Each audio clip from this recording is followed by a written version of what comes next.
Something happened. Try it one more time.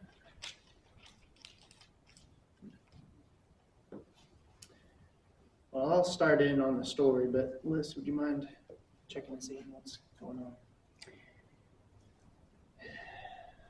By the time that our story for the evening occurs, a lot has happened in Israel and Judah.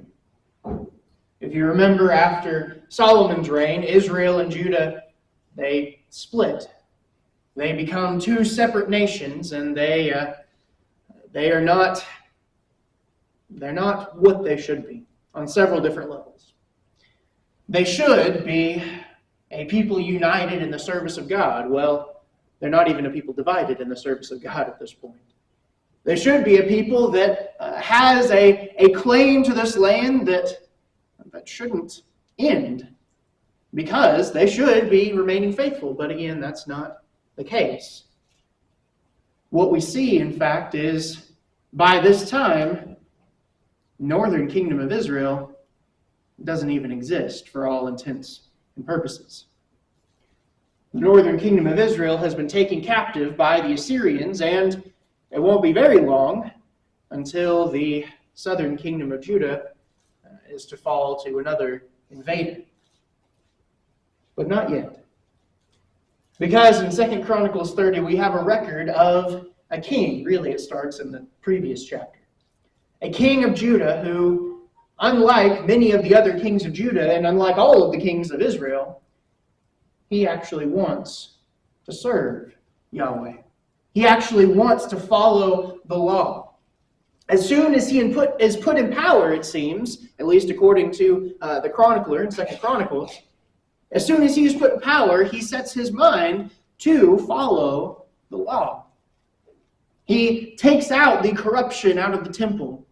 He begins to instruct the priests and the Levites to purify themselves and go through the rituals that they are meant to go through in order to be set apart, be sanctified, so that they can perform their duties in the temple.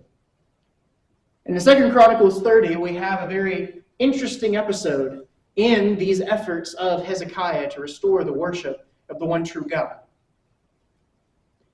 The Passover, a reminder of God's deliverance, a reminder of God's protection of his people, a reminder of his people's reliance on him.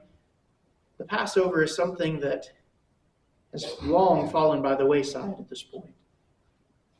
Perhaps it has been celebrated in some sense, but has been at the very least polluted, if not altogether abandoned as a practice among the Jewish people.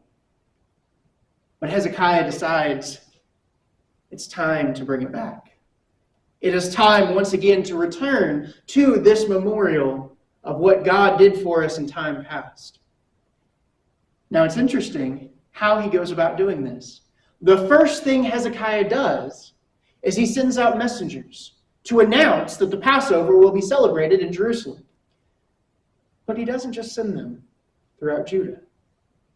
He sends them even throughout Israel itself. To all of the 12 tribes, inviting them, even the 10 tribes that have long since abandoned the worship of the one true God. He invites them to come and to worship once more, to lay aside their previous practices and follow once more the one God that has brought them to the prosperity that they once knew and now has allowed the punishment that they now know. And he even says in the message, especially to the northern tribes, if you will turn back, God will provide deliverance, even from the circumstances you find yourself in now. So he sends out these messengers. Ironically, even in the state that they're in, many of the 10 tribes ridicule the messengers, although a few do listen and they come and they worship. The messengers are sent out. Those who are going to gather, they gather, and the sacrifices begin. Many of the Levites and the priests, they haven't done all their jobs in terms of sanctifying themselves, but they do what they can The Levites, in fact, had to step up at certain points to perform some of the sacrifices because the priests haven't stepped up to do their jobs. It's not perfect by any means. In fact, as the feast progresses, Hezekiah realizes that some of the people who are sacrificing and who are celebrating, not just some of the priests and Levites, but the people in general, haven't made themselves holy in the way that they are instructed to before the feast, according to the law. But he does see that they're trying. And we're told Hezekiah, in fact, offers a prayer on behalf of the people, particularly the people who haven't quite done everything perfectly, asking that even so, because of this effort, because of the intent, that they may still be forgiven of their failings in this effort to try and restore the worship of God. And we're even told by the chronicler that God hears this prayer. And we see what is, we are told, a worship, a celebration, a dedication that has not been seen in Jerusalem since the days when they were one nation under Solomon. Now, history goes on after this episode, and eventually Judah falls back into idolatry, and they are taken captive by Babylon. But this is such an interesting record that we are given in 2 Chronicles 30. And I think it is something that is helpful for us, not only just as a part of the history of God's people at this time and the events that we see as they go back and forth between following God, not following God. It's interesting in that respect, but it's interesting in another respect as well.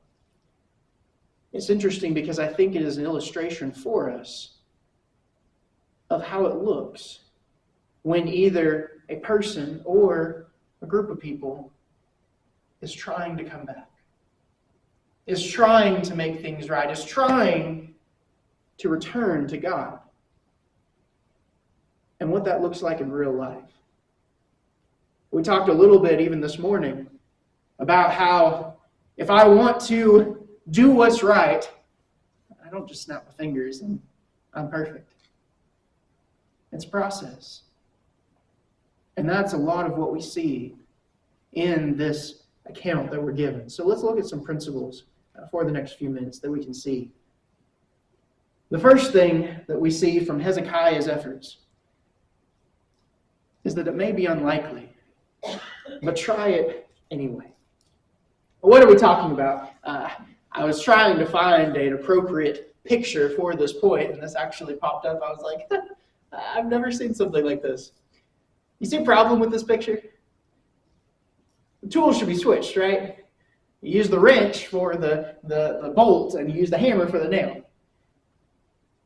That's not going to work if you do it the way it's shown right now. Nothing good is going to come of that.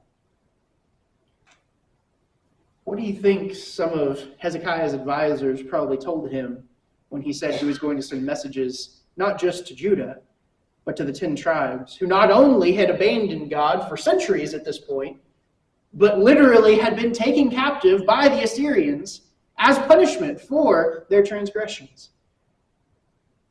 You think his advisors probably told him, this is impossible. This is a waste of time.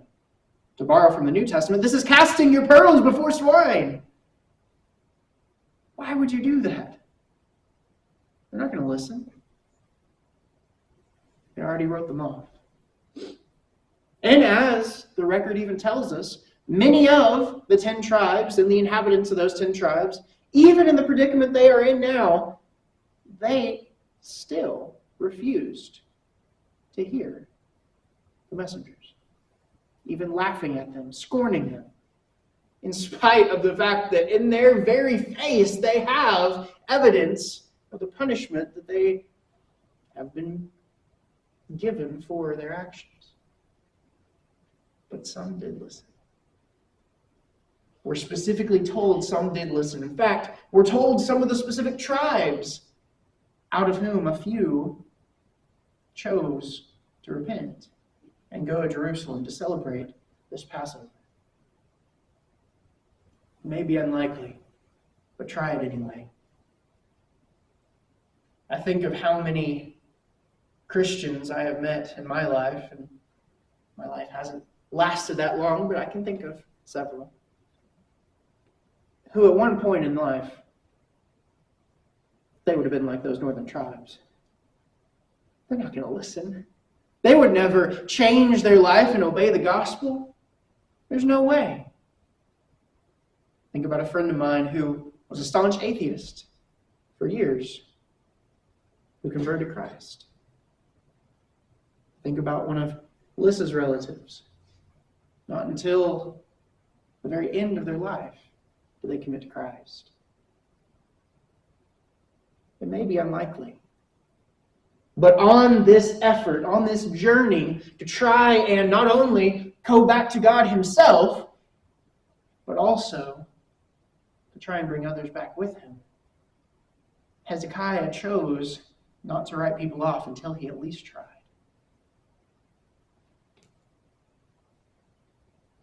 It's interesting. I always end up coming back to this verse in Genesis when talking about how God sees those who are going down the wrong path.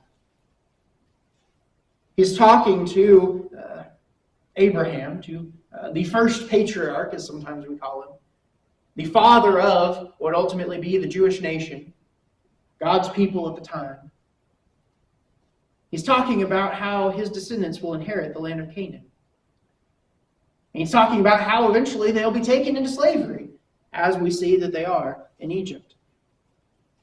And he says they'll come back here in the fourth generation, and he explains why it'll take that long. For the iniquity of the Amorites is not yet complete. Do we realize what he's saying? God's saying, I'm not going to exact punishment from the Amorites, and really they are just kind of a stand-in for the Canaanites as a whole. I'm not going to punish them by driving them out of the land, as happened under Joshua. I'm not going to do that yet, because I'm giving them time. It might be unlikely, and of course, as we see as history unfolds, they didn't repent. They didn't change their ways. But even though it was unlikely, God at least gave them a chance. More than a chance. He gave them generations full of chances. There was a limit to that. Going back to what Jesus said about pearls before swine, there is a time where we don't cast our pearls before swine. But if you follow the context of what Jesus says there, that's after they've been given a chance and shown they are not willing to listen. That's when you move on. You shake the dust off your feet. But you try first. Remember in John chapter 4 and verse 9, the Jews had written off the Samaritans. The Samaritans are, to put it bluntly, as they would have described it, Samaritans are half-breeds. Samaritans are not worthy. Samaritans are not one of us. Well, as unlikely as it might seem that a Samaritan would listen to a Jew, Jesus decides to talk. Not even just to a Samaritan, but a Samaritan woman. Something that you don't do in their time and culture. And yet, as unlikely as it was, you remember how that story ends? Not only the woman, but the entire town, the entire region in Samaria hears the message of Jesus. Paul, going to Athens, seemingly not even intending to teach to the city of Athens as a whole. It seems like he is just there waiting in the midst of his travels, maybe going to go to a synagogue or something like that. I don't know exactly what his plans were. But he can't seem to help himself as he sees a city given over to idolatry. Now, of all places, Athens, the seat of Greek philosophy, the seat of Greek religion, surely it is very unlikely that any of them will listen to a message about what they would consider to be a Jewish Messiah and whatever this strange man has to say about him, surely no one's going to listen to that. Well, Paul tries anyway. Delivering the message in the midst of temples and altars to all their gods, he says, here's what you need to know about God. You never know who might have a change of heart. Again, that's not to say we keep on trying once someone has made it clear, no, I'm not going to listen, I want nothing to do with your message. We always leave a door open, but there comes a point where we invest elsewhere. But you have to try first.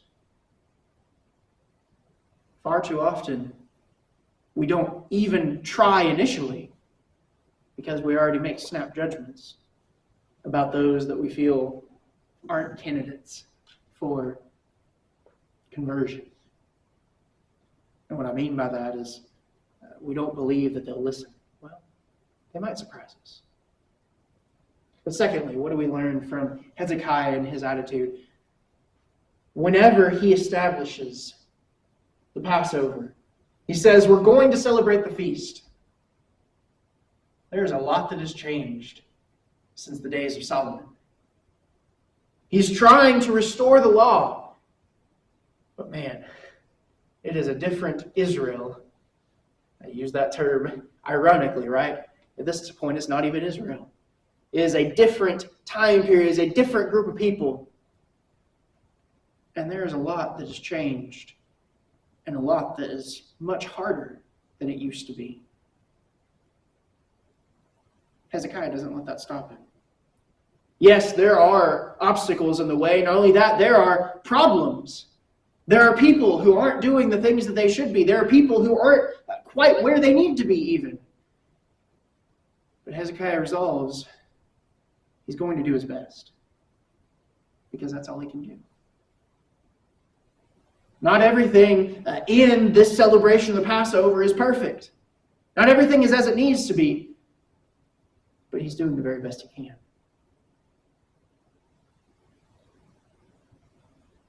Whatever you do, Paul tells us in Colossians 3, verse 17, in word or deed, that just about covers it, right? Whatever you do everything in the name of the Lord Jesus, giving thanks to God the Father through him. That word, in the name of, we've talked about before, it means by his authority, just like if a police officer says, stop in the name of the law, right? By the authority of the law. Do everything by the authority of Jesus. That's the motto that should govern our lives, right? Well, how many of us can say, up until this point in our lives, we've done that perfectly? None of us. How many of us will be able to accomplish that perfectly until the day we die from this point on? Even though we have mistakes in the past, what about from this point on? I'd venture to guess all of us are going to make some more mistakes before that time. But we can do our best. By grace, you have been saved through faith, Paul says. And this is not your own doing. It is the gift of God, not a result of works, so that no one may boast. Now, let's be clear what we're saying here. Sometimes people use this phrase, do your best, or I'm doing my best, as an excuse. Well, it's not going to be perfect, so I'm just going to do my best. But what they really mean is, I'm not actually going to try and do the best that I can. I'm just going to accept that there's going to be mistakes, and that's okay. There's maybe what seems like a fine line there, but it's actually not a fine line at all. I know I'm imperfect. I hope all of us know we are imperfect. Doing my best does not mean I'm going to be perfect, but it also doesn't mean I'm going to knowingly, willingly do things that are not acceptable in the sight of God. It means I'm going to do my best. And when I recognize something I need to change, something I need to fix, something I need to improve on, yes, of course I address that. I don't say, well, I've been doing my best. Oh, I guess I'll leave that there, right? But we have to keep in mind in all of that, There's a reason why it took grace to save us. Because none of us, just on the basis of our own doing, of our own works, none of us could be right in the sight of God. And that's why, going back to a verse we even used this morning, Paul says, let us not grow weary of doing good, for in due season we will reap if we do not give up. What does it mean to not give up? As we said this morning, you haven't lost until you give up. You keep trying. Oh, I made a mistake. Don't give up. Correct that mistake. Keep on going. Do your best.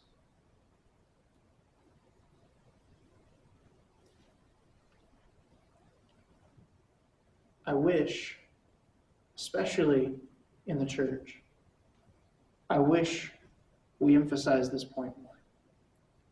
Trying to be better, growing, doing your best, all those kinds of synonyms. Trying to be better and trying to be perfect are two very different things. And I hope we understand what we mean by that. If you talk about mental health type scenarios, sometimes you'll hear the idea of perfectionism thrown around. And basically what that is to very much oversimplify it, it's someone who, unless something is absolutely perfect, what they're doing or what they're saying or whatever, unless it's absolutely perfect, they beat themselves up over it. They cannot be happy. They cannot have any kind of joy if there's any imperfection in anything that they're doing. Now, some of y'all may have experienced that yourself or seen that in someone else's life. That is miserable. And if I look back on my life and I already know that there are imperfections there, but that's the mindset that I have, I've just sentenced myself to a miserable existence.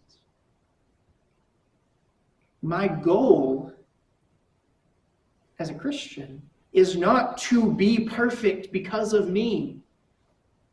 My goal is to do my very best in my service to God and know that because of Jesus, my best combined with his sacrifice makes me perfect. Not just me by myself. Trying to be better and trying to be perfect are two very different things. And perfectionism in an unhealthy way, whether in life in general or in Christianity, is only a setup for failure. So thirdly, what do we see in Hezekiah as he is establishing the Passover and he begins to see these imperfections in what is happening? What does he do? He doesn't throw up his hands and say, oh, it's not perfect. We messed up. It's over. Everybody go home. No. He prays to God and says, God, we're trying here. To paraphrase, he says, please have mercy on the things that we're not getting just right. Trust in God's mercy in spite of your flaws. Because we all have those flaws. We're all a work in progress, right? You know, you're driving down the road. It doesn't happen as much around here, thankfully, but driving down the road, especially if you're somewhere like Dallas or something like that, and you're running across construction, it's such an annoying thing. But we realize we're all under construction, right? Now, if you're around someone else and you see the areas in their life, the flaws in their life that are causing issues and the construction that's going on in their life is causing difficulty for you, it's easy to kind of lose some sympathy there. Oh, you're making everyone's life harder, but I'm under construction too. The question is not, do they have flaws? Because we all have flaws. The question is, are they trying? Are they doing their best to make that trip back to where they need to be? It's a long road back. And there's a lot of problems that we'll encounter along the way. But if we're all a work in progress, we need God's mercy in that process. And other people need our mercy in that process. In Hebrews, we're told we do not have a high priest who is unable to sympathize with our weaknesses, but one who in every respect has been tempted as we are, yet without sin.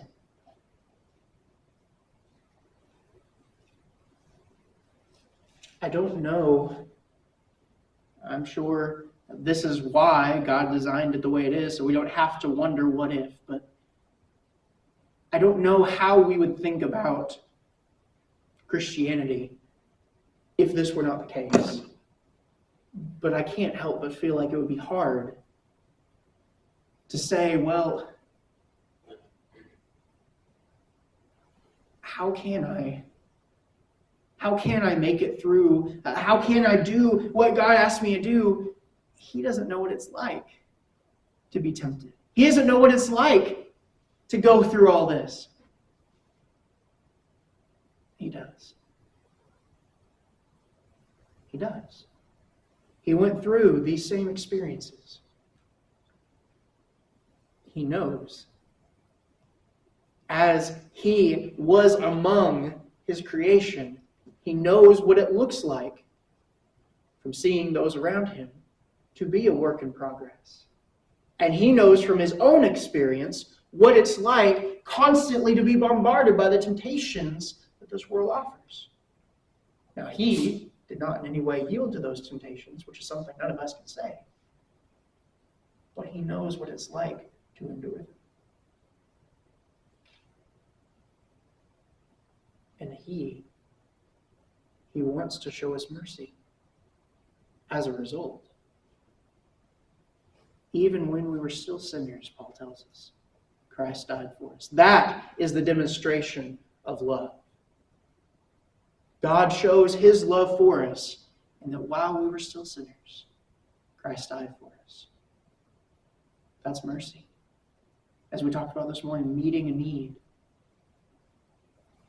He knows we're not perfect.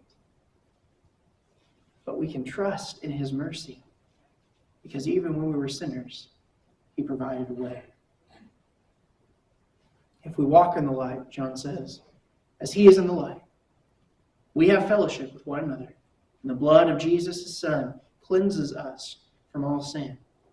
We've talked about this passage in more detail before. John's trying to help us understand this is a lifestyle. This is a path that we're walking. And as Hezekiah gives us an example, it's a long journey sometimes. But if we walk in the light, as he is in the light, we have fellowship. Not just with each other, but with Jesus. And his blood cleanses us from all sin. He says if we confess our sin, he is faithful and just to forgive us our sin. That's still going to be a thing. But we can trust in his mercy in the meantime, because we're doing our best. We serve a merciful God who truly does want us to succeed. Even when we prove time and time again that we sometimes are our own worst enemies in that process, he still wants us to succeed. Now we have to choose not to give up. We have to choose to do our best. We have to choose to keep on fighting the good fight. But God is not waiting for us to mess up. God is rooting for us not to give up. Don't focus on perfection in that sense. Focus on taking that first step. And then after that, focus on taking the next step. And then the next step. That's what we see Hezekiah doing. In a time where people had all but abandoned God completely, he knew that things weren't going to be perfect, especially not that first Passover. But he took the step and kept on taking those steps. And we can too.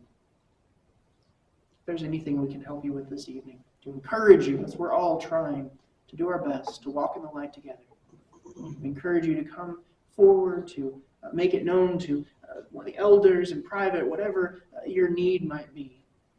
We just want to be there for one another. Please, if there's something we can do, let us know as we stand and sing together. All things are ready. Come to the feast.